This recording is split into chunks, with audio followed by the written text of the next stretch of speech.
Simran Anand, the senior software engineer with 38,000 followers on LinkedIn. Yes. Hi.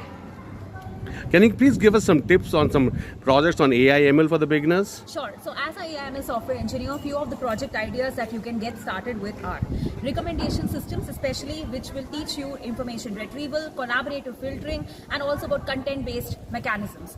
Another project that you can take a look into and which is quite useful for businesses today are time series analysis. Time series forecasting is a valuable project that you can add to your resume.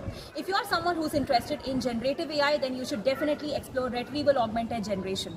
Adding RAG and its variants in your resume is going to definitely be an add-on in your resume. Another project which I would suggest you if you're someone who's interested in the vision space are especially looking into image captioning field because they are quite prominent in today's world. Many other forecasting projects that you can look into, classification, and of course apart from retrieval augmented generation, fine-tuning of large language models, etc. These are some of the project ideas, but nevertheless, as a software engineer, I would definitely highlight on the best practices that you have to focus on when working on projects in production.